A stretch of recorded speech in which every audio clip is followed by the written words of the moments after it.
I know you all are panicked about your UGC NET exam and here I am to help you with it. 30 days में best तरीके से revision कैसे करना है UGC NET के लिए आज आपको इस वीडियो में पता चल जाएगा. Hey guys, I am Chia, your UGC NET mentor, and today we are going to cover everything that you need to revise and how you need to revise it. सबसे पहले तो ये समझ लेते हैं कि ये वीडियो किसके लिए. This video is 1 month UGC NET law revision plan and it is a strategic 30-day approach जिससे आपका पेपर 1 एंड पेपर 2 दोनों का परफेक्ट रिविजन हो जाएगा. सेकेंड इज कि this is design for students जिनको बेसिक अंडरस्टैंडिंग ऑफ सिलेबस है, मतलब सिर्फ रिविजन करने वाले स्टूडेंट्स. ऐसा नहीं कि अगर आप एकदम 1 month में पढ़ाई करके क्रैक करना चाहते हैं तो this is not for you. And the last is comprehensive coverage तभी हो पाएगा जब आप 6 से 8 घंटे अब 1 महीने के लिए पढ़ोगे. अब देखो, अगर कोई एग्जाम को क्रैक करना है या एग्जाम को इवन मतलब जैसे यूजीसी जैसे एग्जाम को अगर आपको क्वालिफाई भी करना है तो भी आपको लास्ट मंथ में तो एक्स्ट्रा प्रेप करनी पड़ेगी. लास्ट मंथ में आपको बहुत ज्यादा टाइम देना ही पड़ेगा. तो उस हिसाब से हम बात करने वाले हैं. Let's understand how. अब देखो, हम वीकली ब्रेकडाउन देख लेते हैं इस स्ट्रक्चर का कि हम 1 महीने में किस तरीके से चीजों को कवर करेंगे, किस तरीके से रिवीजन स्टार्ट करेंगे. First is foundation week. तो इसमें सारे कोर कॉन्सेप्ट्स एंड फंडामेंटल्स पढ़ेंगे जिसमें मेजर लॉज आ जाएंगे, सारे landmark cases, recent cases etcetera आ जाएंगे. सेकंड इज कंटेंट वीक जहाँ पे सब्जेक्ट स्पेसिफिक डिटेल स्टडी होगी, जहाँ पे माइनर लॉज भी आ जाएंगे. थर्ड इज प्रैक्टिस वीक जहाँ पे आप प्रैक्टिस थोड़ा सा ज्यादा करेंगे. लास्ट इज मास्टरी वीक जहां पे आप ये गियर अप करोगे कि एग्जाम डे पे आपके लिए क्या जरूरी है और क्या नहीं जरूरी. ठीक है, लेट्स मूव अहेड.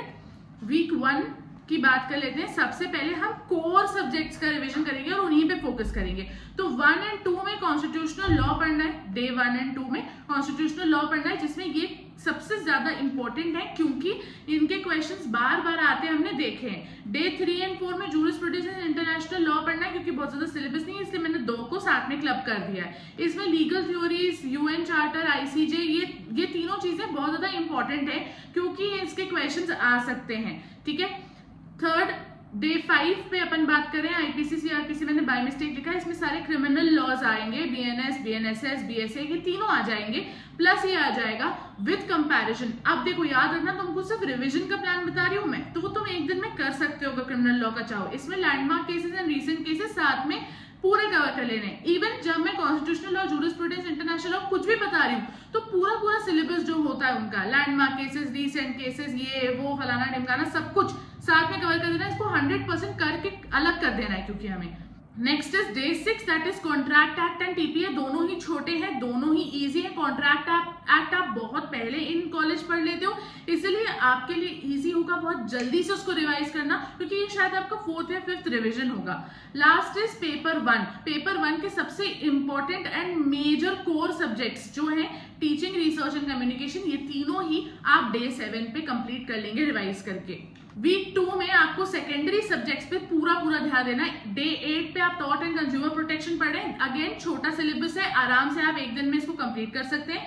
डे 9 पे फैमिली लॉ करें. बहुत इंटरेस्टिंग होता है, बहुत इजी होता है, लेकिन साथ में ही बहुत लेंदी भी होता है. इसके केसेस प्लीज मत भूलना क्योंकि इसका वेटेज काफी अच्छा खासा है. इस पे क्वेश्चंस बहुत सारे बनाए जा सकते हैं, इसलिए बहुत ज्यादा क्वेश्चंस आते भी है और इसके क्वेश्चंस बहुत ज्यादा कंफ्यूज कर देने वाले होते हैं. तो जो भी टेस्ट मेकर होता है वो एक ना एक question, 2-3 question actually family law के डालते ही हैं.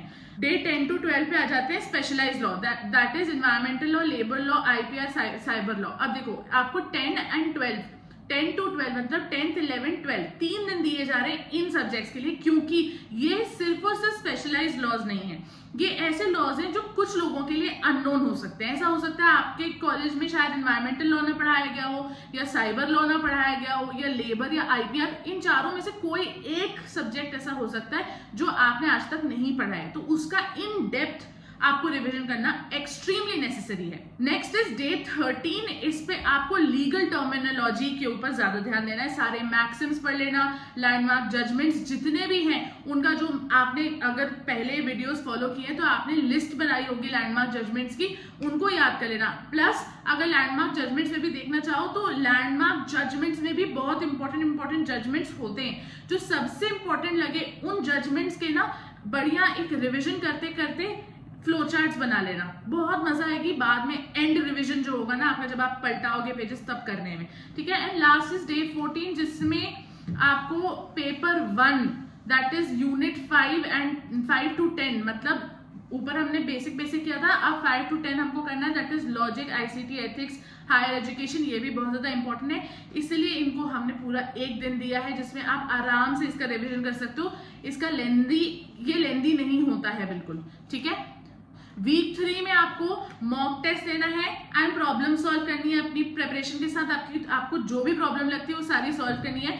डे 15 एंड 17 दैट इज जिसमें आपको daily full length mock test लेने हैं, ठीक है। अब अगर आपने यहाँ पे मॉक टेस्ट ले लिए पूरे एंड उनको टाइम के हिसाब से ले लिया, तब आपके पास बहुत सारा अब टाइम बचेगा कि आप मिस्टेक का एनालिसिस कर पाओगे, तो आप जा सकते हो एंड जो गलतियां आपने की हैं वो सारी गलतियों को उठा के यू कैन क्लियर आउट। उसके बाद डे 18th एंड 20th को आपको प्रीवियस ईयर क्वेश्चन पेपर्स 2018 से लेके 23 के सारे देखने हैं, सारे करके देखने हैं। अगर देखो आपने ऑब्वियसली सारे के सारे पेपर्स को सॉल्व नहीं किया होगा, सिर्फ देखा होगा। जिनको आपने देखा है सॉल्व नहीं किया उनको सॉल्व कर लीजिए बहुत आराम से एंड आपका एकदम आप will be perfect to go. Day 21 is mind maps, one liners, flash cards, ये वाली सब चीजें आपको करनी पड़ेगी। अगर आप माइंड मैप से पढ़ाई करना पसंद करते हैं तो उनको जाके एक बार देख लो आपने नोट्स में किस तरीके से बनाए हैं। अगर आप वन लाइनर्स से पढ़ते हो तो वन लाइनर्स को सबको रिवाइज कर लो, कोशिश करो मैक्सिमम वन लाइनर्स रिवाइज हो जाए। अगर फ्लैश कार्ड्स यूज करते हो तो उनको भी रिवाइज कर लो। फ्लैश कार्ड्स आई थिंक कि आप इन दोनों चीजों के साथ साथ में यूज कर सकते हो because it's more about remembering legal maxims and all. So let's move on. Week 4 पे आ जाते हैं, फाइनल प्रिपरेशन का दिन है ये। 22 to 26 में आपको रैपिड रिवीजन करना है। जितने भी आपके नोट्स हैं, जितनी भी आपने चीजें अभी तक रिवाइज की थी उन सबका एक लास्ट रिवीजन है, मतलब आपको सिर्फ पेज पलटाने हैं, है ना। तो अब आपको पर्सनल नोट्स का रिव्यू करना है, सबसे इंपॉर्टेंट 3 टाइम मॉक टेस्ट देना है, ठीक है। अब आपको 22 to 26 डे पे 3 टाइम्स मॉक टेस्ट देना है इस ब्रैकेट के बीच में, मतलब आप दे सकते हो 22nd डे को, 24th डे को एंड 26th डे को, एंड इनके बीच में एनालिसिस करना है कौन से क्वेश्चंस गलत है, किस सब्जेक्ट के क्वेश्चन सबसे ज्यादा गलत है, ये सब चीजें भी समझ लो। वीकनेस एंड स्ट्रेंथ पता चल जाएगी। तो अगर छोड़ना भी होगा कोई क्वेश्चन ड्यू टू टाइम या कुछ भी रीजन से, तो आप छोड़ने के लिए बहुत ज्यादा कतराओगे नहीं। Last is case laws revision. Case laws तो मैंने आपको बता ही दिया है, लैंडमार्क केसेस। अब रीसेंट केसेस का भी एक लिस्ट बनाई होगी, उस लिस्ट को फॉलो करके जल्दी से रिवीजन कर लो। Last is day 27 to 29 practice पे बहुत ज्यादा फोकस करना है। PYQs का एनालिसिस जो आपने किया था एक बार उसको देख लो, ठीक है। मॉक टेस्ट और दे दो, लीगल मैक्सिम्स के चार्ट्स को और फॉलो कर लो, 3-4 बार रिवाइज कर लो। लीगल मैक्सिम अगर गलत होगा तो बहुत गिल्ट फील होगी। लास्ट इज जो भी रीसेंट अमेंडमेंट्स हुए हैं वो आज का दिन है कि आज आप याद कर लो, क्योंकि जितना आप लेटेस्ट याद मतलब देखोगे रिवाइज करोगे उतना ज्यादा याद रहेगा। And day 30 is pre exam day, जिसमें आपको ज्यादा कुछ नया नहीं पढ़ना है, बहुत लाइट रिवीजन रखना है, छोटे मोटे क्विजेस देख लेने हैं, वन लाइनर्स देख लेने हैं और थोड़ा सा मेडिटेट करो, थोड़ा सा इजी हो जाओ, थोड़ा सा आराम कर लो, अच्छे से सो लो, 8-10 घंटे की नींद ले लो, शायद उससे भी पेपर अच्छा हो जाए, क्योंकि जितना रिलैक्स्ड रहेगा दिमाग उतना प्रेशर कम फील होगा। इसके अलावा we'll meet before you go to take your paper, क्योंकि मैं आखिरी दिन आपको एक बहुत ही अच्छा स्ट्रैटेजी वीडियो ला के देने वाली हूँ, जिसमें आपको मैं सब कुछ याद दिला दूंगी कि आप क्या क्या मिस कर सकते हो, dos and don'ts and everything. So stay tuned and subscribe because you will need this channel. Believe me, this is the best channel for UGC net prep और CLAT PG prep. Thank you very much. See you next time. Bye.